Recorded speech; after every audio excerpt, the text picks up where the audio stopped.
ప్రార్థన చేసుకుందాం. కళ్ళు మూసుకున్నట్టయితే ప్రార్థన చేసుకుందాం. స్తోత్రములు స్తోత్రములు తండ్రి, దయగలిగిన వాడా, నీ ఘనమైన పాదముల కొందనాలు. బ్రహ్మయ్య గారు, నాయన వెంకమ్మ గారి యొక్క సంతానము ఈ రీతిగా ఇక్కడ కూడుకొని ఒకరినొకరు నాయన మరి ప్రేమ ఇస్తూ సిలువలో కార్చబడినటువంటి రక్తము ద్వారా బంధువర్గం అంతా కూడా ఇక్కడ కూడుకొని ఏదైనామునైనా మరి కొన్ని గంటలు వారి స్వగ్రామములో గడపాలనే ఆలోచన వచ్చినందుకు నీకు వందనాలు. వచ్చిన ప్రతి బిడ్డలను, స్త్రీలను, పురుషులను, చిన్న బిడ్డలను, యవనస్తులను ప్రతి ఒక్కరిని కూడా దీవించి ఆశీర్వదించి ఇప్పటి వరకు పాటల ద్వారా మహిమార్థంగా జరిగించుకున్నావు. వాక్య పరిచర్య చేస్తున్నటువంటి సందర్భాలలో కొన్ని మాటలు ఇక్కడ కూర్చున్న ప్రతి బిడ్డలకు ఉపయోగకరంగా, దీవెనకరంగా ఉండడానికి సహాయం చేయమని, అల్పులమైన మమ్ములను సిలువ చాటును మరొకపరుచుకోమని యేసునామములో బ్రతిమలాడి వేడుకున్న సునామ తండ్రి, ఆమేన్. మరి దినమందు గొప్ప విషయము ఈ రీతిగా శేషవారి యొక్క కుటుంబాలు ఆత్మీయ సమ్మేళనం కాబట్టి మరి పాలరాజు గారు అన్నట్టు అరుంధతి నగర్లో ఇది ఇలాంటి కార్యక్రమం మరి మొదటిది. ఎందుకంటే మరి ఈ కార్యక్రమం ద్వారా ఇంకా అనేక కుటుంబాలలో గొప్ప చైతన్యం రావాలి, మంచి ఆశీర్వాదము, ఇంకా ఆధ్యాత్మికంగా కూడా బలపడినటువంటి కుటుంబాలుగా, దేవుని గుర్తెరిగిన కుటుంబాలుగా, ఆశీర్వదింపబడిన కుటుంబాలుగా ఇంకా అనేక కుటుంబాలు ఈ ప్రాంతంలో ఏర్పడాలని ఆశిస్తున్నాము. మనము లేఖనానుసారముగా ఒకసారి మనము పరిశీలన చేసుకున్నట్టయితే ఆదికాండములోని 1:28 ఒకసారి మనము ధ్యానం చేసుకున్నట్టయితే, దేవుడు వారిని ఆశీర్వదించెను, ఎట్లనగా మీరు ఫలించి అభివృద్ధి పొంది విస్తరించి భూమిని నిండించి దానిని లోపర్చుకొనుడి అని వాక్యం సెలవిస్తుంది. కాబట్టి మొట్టమొదటి మరి ఆశీర్వాదము మనం చూసుకున్నట్టయితే ప్రతి కుటుంబానికి కూడా ఆశీర్వాదం కావాలి. ఎవరు కూడా మరి శాపాలు ఎవరు కూడా కోరుకోరు. భూమి ఏర్పడిన దగ్గర నుండి కూడా దేవాతి దేవుడు ఆశీర్వదించుకుంటూ వస్తూ ఉన్నారు. అవ్వ దగ్గర నుండి, ఆదాము దగ్గర నుండి ఆశీర్వాదమే ఆయన యొక్క నోట వచ్చినప్పుడు దానిని నిలుపుకోలేక ఆజ్ఞ అతిక్రమముగా నియమము నిబంధనను త్రోసివేసి దేవుడిచ్చినటువంటి ఆ ఆజ్ఞను మీరి శాపమును తెచ్చుకున్నటువంటి అంశాన్ని మనం చూసుకోగలుగుతున్నాం. ఏ కుటుంబాలైనా సరే దేవుని మాట వినాలి, దేవునికి లోబడాలి, పశ్చాత్తాపపడాలి, మారు మనసు పొందాలి, దేవుణ్ణి గుర్తెరగాలి. రక్షణ మారు మనసు చాలా విలువైనది నా దృష్టిలో. ఎంతైనా చదవచ్చు, ఎన్ని ఉద్యోగాలైనా చేయవచ్చు, లేకుంటే ఎంత స్థాయిలో మనం పరిపాలన చేయవచ్చు, కానీ అన్నిటికంటే విలువైనది రక్షణ మారు మనసు.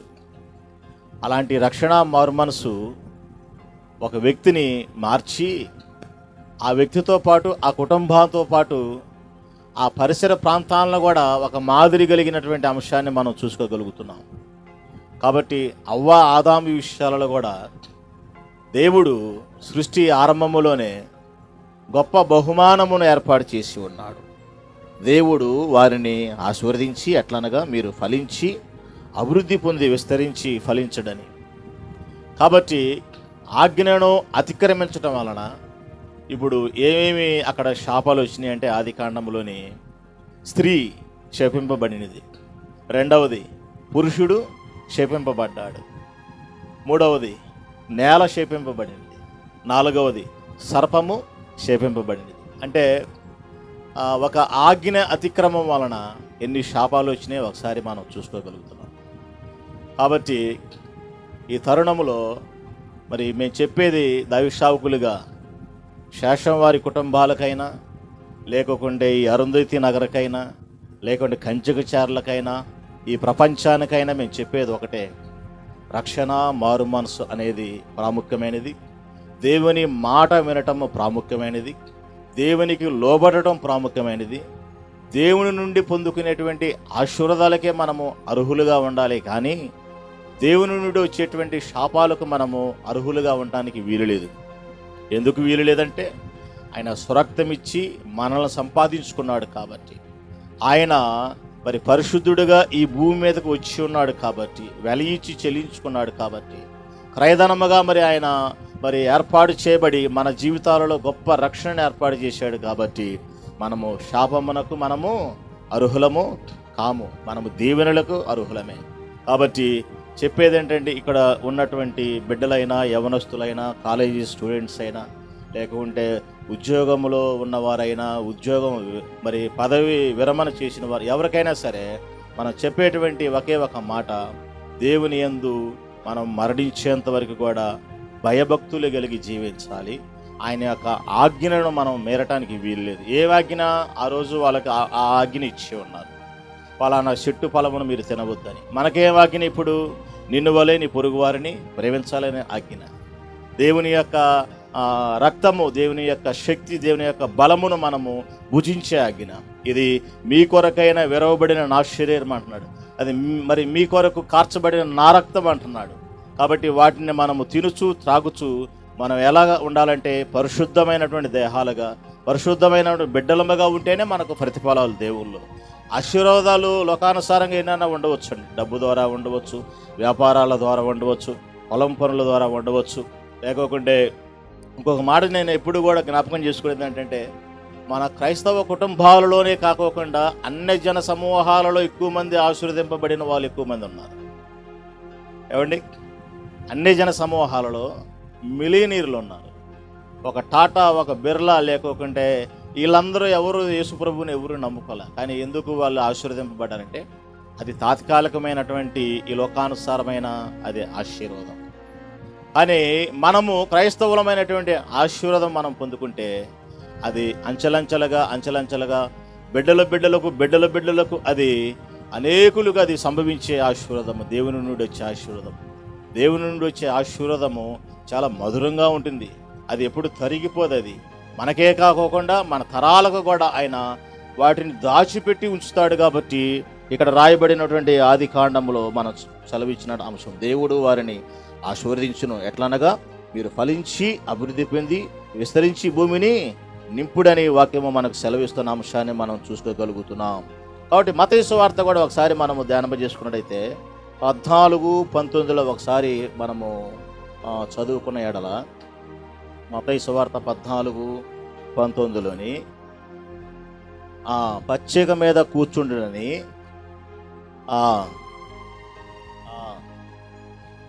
పట్టుకొని ఆకాశం వైపు కనులెత్తి ఆశీర్వదించి ఆ రొట్టెలను విరిచి శిష్యులకిచ్చెను, శిష్యులు జనులకు వడ్డించునని వాక్యం సెలవిస్తుంది. కాబట్టి అక్కడ ఏమనుంది? 5 రొట్టెలను 2 చేపలను ఆయన ప్రార్థించినప్పుడు అవి ఏమైపోయినాయి తెలుసా?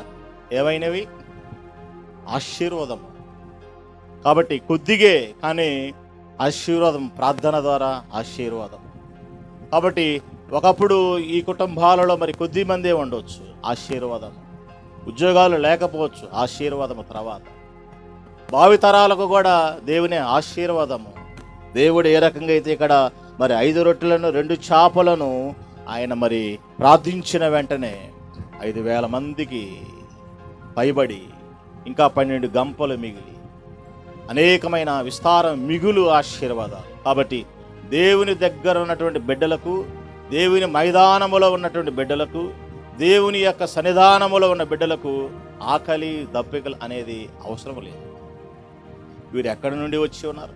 మహాశ్రమల నుండి వచ్చినారని ప్రకటన గ్రంథం సెలవిస్తుంది. దేవుని యొక్క గొర్రెపిల్ల రక్తములో కడగబడిన వారని అక్కడ దర్శన భాగములో మనం చూస్తూ ఉన్నాం. కాబట్టి దేవుని సన్నిధానములో మనం కూర్చోవాలి.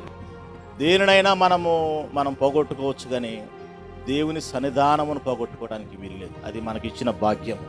కాబట్టి 2026 సంవత్సరాల క్రితము క్రీస్తు మన కొరకు ఉద్భవించి ఆయన శరీరమును ఆయన రక్తమును మనకి ఇచ్చి ఆయనను విరిచినాడు. ఆయన శరీరమును కూడా ఏం చేశాడు తెలుసా? విరిచాడు. విరిచి ఏమంటాడు తెలుసా? ఇది మీరందరూ తినండి. ఎవరందరూ అనగా ఎవరు? ఒక గోత్రికుల? ఏమండి? ప్రపంచమంతా ఇది మీ కొరకు విరవబడిన నా శరీరము. కాబట్టి శరీరము విరవబడినప్పుడు ఆ శరీరము కొద్ది మందికే, కానీ ఇక్కడ దేవుని శరీరము ప్రపంచానికి భూభాగంలో ఏ మనిషి అయితే ఉన్నారో, భూభాగంలో ఎక్కడైతే రక్షణ పొందలేని వారు ఉన్నారో వారందరికీ కూడా మరి శరీరము ఎదురు చూస్తూ ఉంది. వారందరి కొరకు రక్తము ఎదురు చూస్తూ ఉంది. కాబట్టి ఆశీర్వదింపబడిన శరీరం అది, దీవింపబడిన శరీరం అది. నీ కొరకు నా కొరకు పిడిగుద్దులు గుద్దించుకొని సొగసు లేకుండా స్వరూపం లేకుండా ఉన్నటువంటి శరీరం అది. కలవరి శిలువలో బలియాగముగా మార్చబడినటువంటి శరీరము. చూడండి, ఒకసారి జ్ఞాపకం చేసుకోండి. చేపలను రొట్టెలను విరిచిన తర్వాత వేల మందికి పంచిపెట్టబడినటువంటి ఆహారము అది తాత్కాలికమైనదే, కానీ యేసుప్రభు యొక్క ఆహారము, యేసుప్రభు యొక్క రక్తము శాశ్వతమైనది. భూమి ఉన్నంత వరకు, ఆకాశం ఉన్నంత వరకు, సూర్యచంద్రులు నక్షత్రములు ఉన్నంత వరకు. అర్థమవుతుందా? కాబట్టి ఈ మనిషి మనుగడ ఉన్నంత వరకు కూడా ఆయన శరీరము ఆయన రక్తము విరవబడి అది మన కొరకు ఉన్నది. కాబట్టి ఆ ఆశీర్వాదాలను మనం అనుభవించి ఆయన సన్నిధానంలో మనం జీవించి ఆయన యందు మనము మరి ముఖ్యంగా మనం సెలవిచ్చేది ఏంటంటే, ఆయన నుండి వచ్చేటువంటి ఆజ్ఞ ఏది కూడా మనం మేరకోకుండా అవ్వ ద్వారా ఆదాము ద్వారా పోగొట్టుకున్నటువంటి ఆ మహిమను, ఆ వ్యత్యాసాన్ని మనము క్రీస్తు ద్వారా పొందుకొని ఇప్పుడు ఈ యొక్క బ్రహ్మయ్య గారి కుటుంబాలు కూడా భావితరాలు వచ్చేటువంటి తరాలు కూడా దేవునికి లోబడిన కుటుంబాలుగా, దేవునికి భయపడిన కుటుంబాలుగా, దేవుని యొక్క రక్తంలో కడగబడిన బిడ్డలుగా అందరం కూడా ఈ భూమి లయమైపోయిన తర్వాత రాకడ సమయంలో మనం ఇప్పుడు ఎక్కడైతే అనేక ఊరుల నుండి ఇక్కడికి చేరుకుని ఉన్నామో, సార్వత్రిక సంఘంలో మనం కలపబడి మనం కూడా ఎత్తబడి ఉన్న చోటికి మనం కలుపుకునేటువంటి ఒక రోజు వస్తుంది. అది కూడా ఇలాంటిదే. ఈ మీటింగ్ సాదృశ్యమైనది. అది కూడా ఇప్పుడు మనం ఎలా బంధువులందరినీ పిలుచుకున్నాం, ఆయన ఒకే ఒక మాట, ఒకే ఒక రెప్పపాటున గడబోర స్వరము వినబడిన వెంటనే మన ఆయన సన్నిధానముకు చేరుతాం. కాబట్టి ఈ మీటింగ్ కూడా దానికి ఒక సాదృశ్యమైనది.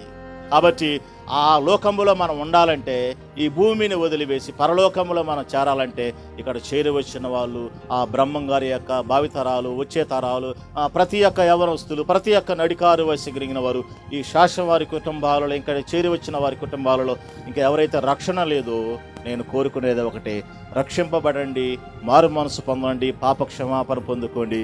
దేవుని యొక్క మార్గములో జీవిస్తూ వాక్యము సెలవిస్తున్న సందర్భములో మనము ఫలించే వారముగా ఉండాలి, అభివృద్ధి పొందుకునే వారముగా ఉండాలి, మనం భూమిని నింపే వారముగా ఉండాలి. అది కేవలం దేవుని ద్వారా సాధ్యమవుతుంది. కాబట్టి అటు దేవునులు ఈ యొక్క శాశ్వత వారి కుటుంబాలకు మెండుగా నిండుగా దేవుడు దయచేయునుగాక. ఆమేన్.